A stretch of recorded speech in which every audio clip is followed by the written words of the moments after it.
Holy cow, did you guys see the new trailer for The Last Jedi? That looks freaking insane. It looks like such a good movie. I don't really know what to think about the spoilers, of course. If you haven't seen it yet, make sure to go check it out. There's a new trailer that's got released. I'm filming this little intro part here after I filmed what Battlefront is better. I just wanted to add this part in the beginning to mention the trailer, and I want to say that very quickly, the dash ability on Rey, the way it works is when you like do the dash, you have to attack afterwards, but they just have to add a way so that you can cancel it. It shouldn't be that hard to do. It might just be because it's a beta, which a lot of these problems are possibly just because it's the beta and they want it to, I guess, create problems so it just feels a little bit better when the whole game gets released. But the out of bounds zones on Strike and on Theed are really just wacky. There's a part where if you're like a hero or even if you're just a stormtrooper, it doesn't really matter if you're not a hero because you're not spending battle points, but you can get stuck, and pretty much because the doors seal and you'll get trapped as a hero, and that's a big problem that they'll have to fix. But on to the video now, to discuss which game is better. What is going on, Beast? Welcome back to a new video, and today I want to do kind of an interesting video. I want to talk about, is Star Wars Battlefront 2 better than Star Wars Battlefront 1?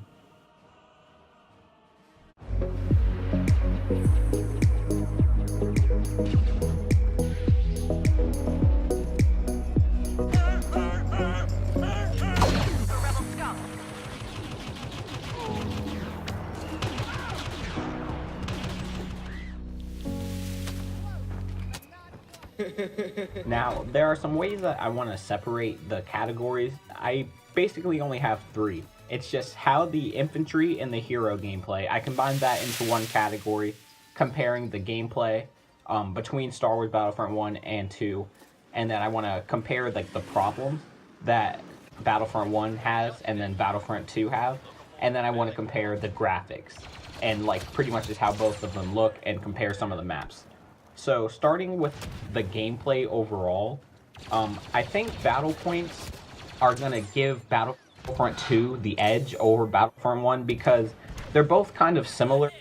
They're, we'll get into the problems later, but just talking about the gameplay, they both have freedom in the game, and that's what I like most about it. That's why I play Battlefront over other games, is because you can flank if you want, you can defend the objective if you want, you can fly if you want, you can really do whatever you individually want to do, and that's what makes the game so fun. And I personally decided in Battlefront 1 that I was going to use the pulse cannon, and then I just mastered that, and nobody made me master the pulse cannon. If I wanted to master throwing grenades, that's what I could have done. And I think getting points for whatever you do, whether it's killing people, whether it's capturing objectives, or whatever you can do to get battle points, whether you're like shooting at planes in the air, it'll add up to something. And I think that's what makes the gameplay a little bit better. And moving on to the problems, this is what I was kind of trying to avoid talking about in the first section, is like, I think the role in place really makes a huge difference in the Battlefront 1 problems, and comparing the gameplays is because you don't roll in place in Battlefront 2, and that makes a huge difference because usually when I roll in place in Battlefront 1, it's when I'm in a crowd of people or a crowd of friendlies or enemies, which is a problem because if I'm near 4 people, if I'm trying to find a way to kill all of them, if I roll in place, well, that's instantly going to be the end of my kill streak. So I think with EE3 being a problem in Battlefront 1, and as well as EE4, obviously only the beta is out for Battlefront 2, so we know the EE4 is OP already. We're not sure if they're going to add any more OP weapons, but you have to assume so. So in Battlefront 1, my only problems were EE3, Bodyguard, the back-to-bomb, the scattergun, and Bosk. Those were my only 5 things that I found to be more OP than just most other things in the game. So it will be interesting to see if Battlefront 2 has anything that tops that. because those things suck. Moving on to the last part, the graphics. I do think the graphics are improved in Battlefront 2. I was watching a comparison video, and I'll try to show it here. I hope you guys can see it.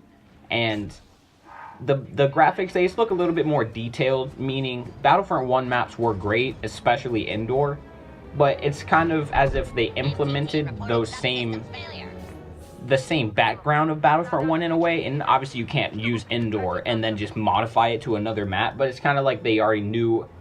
To perfectly summarize this, say there was a 10-step plan into getting the Battlefront 1 maps. Well, say in the Battlefront 2 maps, they could start at step 4, and then that way they could save time because they already knew how to do the first 3 maps, giving them a little bit more time to add in some small things. So I hope that explains how, even though Battlefront 1 maps are great, the Battlefront 2 ones just seem a little bit more detailed, and especially because we haven't seen all of them yet. I posted a video recently in the Darth Maul vs. Rey video. There is a Camino leak showing the maps, or just showing that specific map, and make sure to go check out that video because there's like Camino gameplay in it, and I didn't want to post that in the title of the video because I didn't want it to get taken down or anything. So make sure you check out that Camino. And overall, I would say that Battlefront 2 is looking like it's going to be better than Battlefront 1. It's hard to believe that because new is always better, obviously. But I think it's just battle points. Battle points instead of pickups are such a huge difference. One of the flaws that I find is when you are playing with, for example, Rey or Darth Maul, and I'm going to assume with any other lightsaber heroes that we get, like Darth Vader, or, I mean, I know we're getting Darth Vader and Luke. There's Darth Vader gameplay that already came out that I'll hopefully try to include in here as well. But when you swing the lightsaber as Darth Maul and Rey, you don't really have control of what they're doing, as you're just spamming the RT button, which is kind of strange, which it looks good for people that are watching, which is, of course, very important because viewers are just as good as, or as important as the creator. But as the creator, or as you guys play the game, obviously, when you're just spamming RT, it feels weird that they're doing all these different animations. And it's the same thing with Boba's like wrist rocket.